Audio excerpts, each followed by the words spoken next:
ఇదిగో ఇప్పుడు మనం చూస్తున్నది ప్రధాన కూడలలో పెట్టే వాటర్ ఫౌంటైన్ అనుకుంటే మీరు పప్పులో కాలుసినట్టే.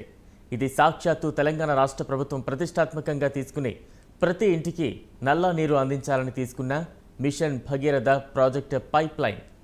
నిత్యం ఏదో ఒక చోట పైప్ లైన్లు లీకుతో ప్రజల ఇక్కట్లు తప్పడం లేదు. కాగజ్ నగర్ ఎక్స్ రోడ్ వద్ద యథాతథంగా పైప్ లైన్ పగిలిపోవడంతో మంచినీరు వాటర్ ఫౌంటైన్ లాగా ఎగిసిపడుతోంది. ఈ నీటిని పైప్ లైన్ ద్వారా రెబ్బన, బెల్లంపల్లి మండలాలకు సరఫరా చేస్తున్నారు. పైప్ లైన్ లీక్ కావడంతో అధికారులైతే అక్కడకు చేరుకుని మరమ్మతులు చేపట్టారు. ఇలా పైప్ లైన్ లీక్ అవ్వడం ఇదేమీ మొదటిసారి కాదు. గతంలో కూడా రెబ్బన, బెల్లంపల్లి మండలాలకు సరఫరా చేసే లైన్ చాలాసార్లే లీక్ అయింది.